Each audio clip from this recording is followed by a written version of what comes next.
A young veteran who served 3 tours of duty was forced from his Minnesota home during an early morning FBI raid. This is the FBI. Aaron James is facing decades in prison for helping a dying woman on the Capitol steps on January 6th.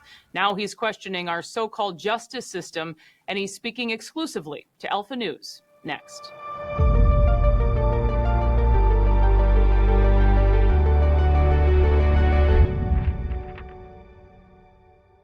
Aaron James, thank you so much for joining me. Really appreciate you sharing your story. Hey, Liz, I'm glad to be here, and thank you very much for having me on, and thanks for helping us to share the story and what happened to myself and my family. It's been difficult to say the least. To say the least is right. It is not just you. Your two brothers and your father, Aaron, are all facing prison time for January 6th. You for helping someone who was dying. We'll talk more about Roseanne Boylan here in a moment. But you're all on trial together. I know when we spoke to your mom, Rosemary Westbury, she said your trial was scheduled for February, but since then your case has taken yet another turn. What's the latest? So we have a status update coming up April 30th, and that's going to basically determine when the trial will be. We were working with another couple of attorneys, and things were going well, but I think they just put too much on their plate, and when it came down time for the trial, unfortunately, they just weren't ready for the upcoming trial. About 30 days prior to the initial trial date of February 12th, on January 10th, the federal government basically sent a superseding indictment, which is another felony charge against myself. And so they gave us roughly a month to look through this discovery and see what this additional felony was. And, my attorneys weren't able to figure out, looking through the footage that they had given us. And it was just a pretty broad, detailed felony. So that was kind of scary, coming up there. And we requested that the judge allow us to drop that counsel. We actually found new counsel, a gentleman named Anthony Sabatini, who he actually just got done defending Luke Coffey, who was another January 6th defendant, who was in the same area. He was the gentleman that actually held up the crutch, which is a pretty iconic, video and photo of that time. Take us back to January 6, 2021. Your whole family takes a trip to D.C. You were there alongside your brother Isaac, and we have visuals that can explain everything, kind of frame by frame. But walk us through what happened that day. Trump, he actually was roughly 1 hour late and an hour and a half late to the actual speaking event that we were all there to see. We went there to go see President Trump. We went there to go see a sitting president. And, to myself and to my family, that was a pretty historic event. We also wanted to see Washington, D.C., and none of us had ever been there. So we went to Washington, D.C. to go see Trump and really throw support behind this election integrity that was going on. And so Trump, again, showed up roughly an hour and a half late. When he first started the speech, about half an hour into it, I'd say maybe less than that, that was the initial push on the Capitol while Trump was still speaking. And so we were there, we were listening to him, and unbeknownst to us, they were already moving barricades, taking down signs, and really pushing into the police. So there's a great video that I'd recommend everybody checking out, and it's the January 6th timeline. It really lines up what happened on January 6th and kind of goes step by step from the initial contact with the Capitol Police and the protesters there, all the way through, the deaths of everybody who died on January 6th up until the end of that day. And so that's really going to give you guys a good insight of what happened. So back to what I was with Donald Trump. We were there, we were watching him, and at the end of his speech, he basically said, I'd like everybody to peacefully walk down to the Capitol. We're going to walk down there together, and we're going to let our voices be heard. We would like for the electorates to go back to the electoral certification and for them to look into some of those irregularities. And, I think to most of us Americans, that seems like what has been historically done before. Look what happened with Bush and Gore. There was weeks where it was over one state where it was just back and forth. They recounted that how many times just for that certification there. And so as the American people, we had seen many incidences of, irregularities where it would have been reasonable to send those back to the certification and have them look into some of those irregularities. And so it was, I guess, frustrating for all of us to feel like we weren't being heard as a people. So we did move to the Capitol, and we were there protesting. When we arrived, they had already breached the Capitol. They were in there. We were up by the doors. We were kind of, they're yelling. We were protesting with everybody else, and the doors opened up. And when the doors opened up, people were spraying mace back and forth. There were protesters who I believe were Antifa. That's just my humble opinion, just because the way that they were dressed and the way they're operating, they'd slide in between, people who were having conversations with the Capitol Police. They'd run up behind them, and they were having a civil conversation with the Capitol Police. They'd put their arm in between, the protesters and the Capitol Police. They'd spray the police, and then they'd run away. And they'd pop up in the crowd, and they'd spray, and they'd run. And so it was kind of mayhem. The way that we entered the Capitol, my stepfather, he was sprayed in the face with mace. And he was escorted in, and he was sat down on one of the benches inside of the Capitol. And I had seen him there, and there was a large crowd that was in front of the door. It was so thick that I couldn't push my way through. And so I actually tapped on the arm of one of the Capitol Police and asked the gentleman, can you please help me in here, escort me in? My stepfather's right there. You can see him on that bench, and he's been sprayed with mace. And so in the discovery, there is a video that shows me walking with the Capitol Police officer up to my stepfather. And so that was my interest into the Capitol. Once we got him, we walked outside the Capitol with him, and we all joined back up. My brother Jonah, my brother Isaac, my stepfather Robert, Bob, and myself. And so at that point, we started walking around to the west side where the tunnel is. Roughly halfway down there, we all kind of had a conversation. Asked Bob wanted to go back to the hotel because he had been sprayed in the face with mace. And Jonah, he decided he was going to walk back with him. He kind of had enough of that day also. And so myself, I was still really, curious to see what was going on there. I really wanted to be with the crowd. I wanted to be with the people there and just to be a part of this event. So I grabbed my brother Isaac. I said, listen, bud, you're coming with me. We're going to keep on walking through the crowd. And like the pictures that you see, a lot of them don't really show it justice. There were tens of thousands of people that were around the Capitol at that point. I mean, it was so thick, like we were walking and it would take us minutes just to make a yard because we, have to slide through people, taking pictures, just, talking to people from Minnesota, from, Florida, California, all over the state. There was just Americans everywhere, and it was thick. So we wove our way up to the tunnel area. And at that point, we had no idea what was going on there. Like the crowd was just so thick. It was like a wave just kind of pushing you along. And unfortunately for us, it pushed us up to the tunnel entrance. So we're up at the tunnel entrance, and there is video that shows us out of the mix from where the police and the protesters were coming in contact. We didn't ever come into contact with the police, not once. And so as we're up on the right side, we were really kind of like, pigeonholed, pushed into this area between a handrail and the wall next to the tunnel.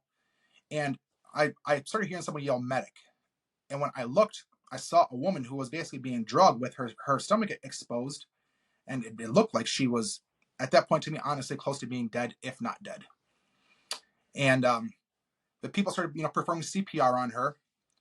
And my initial reaction was to push through there and help them out with the CPR. But I had seen that they were performing proper CPR. Now, my background is as a United States Navy corpsman. And so what that means is I was basically a combat medic. I was trained to be a field medic with the Marine Corps. I was attached to 3rd Marines out of Hawaii for 5 years. I've done 2 combat deployments to Iraq, 1 to Afghanistan. Then I did a joint special operations mission in the Philippines attached to SEAL Team 5. Again, as a corpsman, so as a combat medic. And so my initial thought is when you hear someone yelling for help, you push to that, point of, duress, wherever it is. And so that's what I was naturally doing. But again, I'd seen them performing proper CPR. And so my thought was, what else can I do to help? From there, the Capitol Police, they were just spraying mace, like, gallons of it. They would, I don't know how they had that much mace, but it was just coming out of there like a waterfall, and was hitting the people who were performing the life-saving measures on Rosanne Boylan. So my thought was, how can I provide them some type of, reprieve from this mace?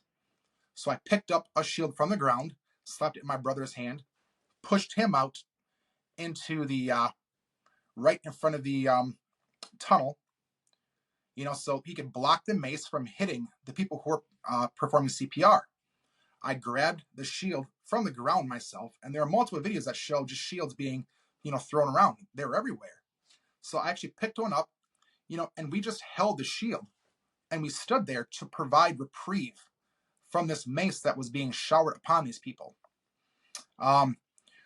We couldn't have been there for more than 5 minutes, maybe less than that, 3 minutes. It was really quick, just because the amount of mace that was being sprayed on us. My jacket was soaked. My face eventually became soaked, and I couldn't hold the shield anymore, so I had to pass it on.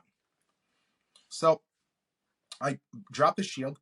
I stumbled down to the pool that's down below from where the tunnel is, washed my face, found my brother Isaac, and we linked up and we walked back to the hotel. And once we got back to the hotel, we showered. We all had a conversation. And at no point, in this conversation, we're eating pizza and hanging out as a family, did we think that we had committed felonies for doing that. At no point.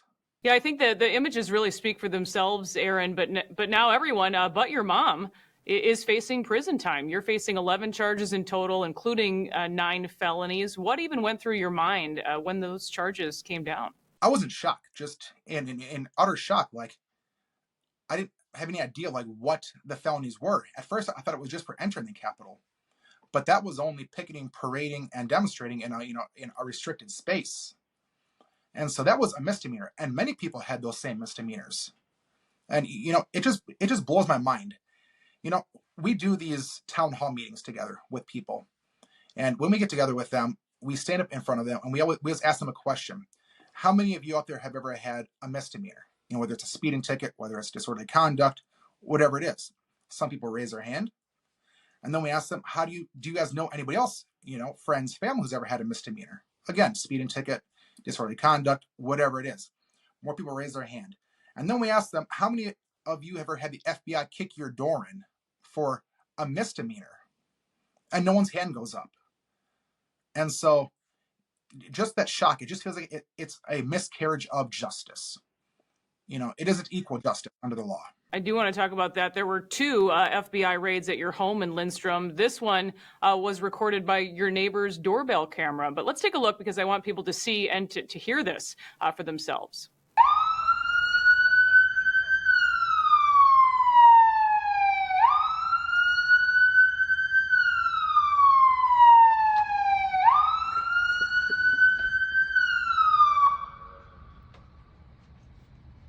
Residents of 30840, this is the FBI.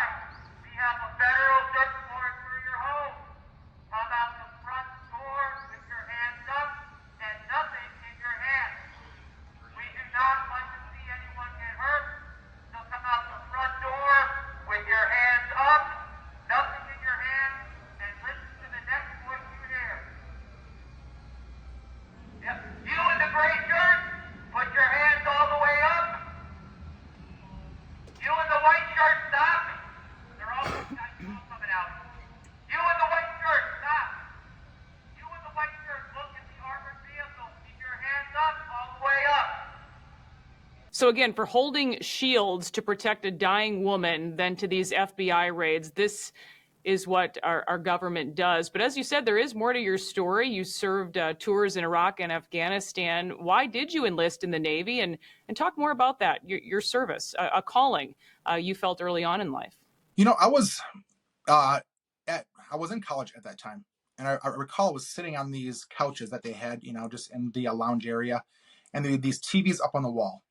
And on the TVs, they had either, Fox News or CNN on, and they were showing the videos of the Marines that were in Afghanistan or Iraq, and they were on their machine guns just rocking and rolling, and they were pushing through these cities. And I'm like looking around at these kids that I'm going to school with, and I'm looking up at the screen, and it's like, who am I really? Who do I want to hang out with? Who do I want to be? Do I want to hang out with these guys here at this college, or do I want to go and, hang out with these Marines? And so I was, young at the time, and I made my decision to join the Navy to become a Navy corpsman, specifically, become an 8404, which is a Fleet Marine Force corpsman attached to the Marines as a medic. So that was a strong calling on me. I didn't do it for any other reason other than just wanting to serve my nation and the adventure. I would have done it for free, to be honest. You told me that it doesn't matter who's in office and what their agenda is. They are not the United States, but we, the people, are. You believe that, though, don't you? I do believe that. People ask me if I have, animosity towards the military or towards the government. It isn't the government that I have animosity towards. It's those who I believe are abusing their power. I joined the military to protect, the people, our country, and our constitutional republic. That's what's number one for me. The people, the country, and the constitutional republic. It doesn't matter who's in office and who's abusing that power on any side. I joined for those reasons, and I would do it again today, to be honest with you. And you're saying that now looking at possibly 20 years in prison. Of course, we'll continue to follow your case, but where can people learn more, and how can they help? You can go through GiveSendGo, GiveSendGo/Stephen. And it would definitely help out with some of our legal fees up and coming. And then, if there is a repeal process, we are looking at 20 years, right down the barrel at it. And that's for multiple felonies. And in most of these felonies, it says that we have a deadly or dangerous weapon.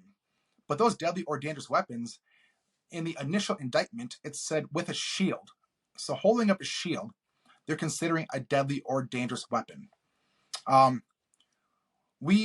We're in one of our status updates, and it has been pushed. They were using a shield. But it isn't up to the judge to make that decision. It's up to a jury to make that decision. And unfortunately, the conviction rates right now are about 100% for jury trials. And going to a bench trial, they aren't much better in the 99, 98 percentile rating. Well, again, we'll continue to follow it. We really appreciate you speaking out, and thank you for what you're doing to just get the word out there. I know you guys have been on the road quite a bit, and we'll put some more information about that in this story as well. But Aaron James, again, we appreciate it, and we'll be back in touch soon. All right. Thanks a lot, Liz. That'll do it for this episode of Liz Collin Reports. We'll see you next time.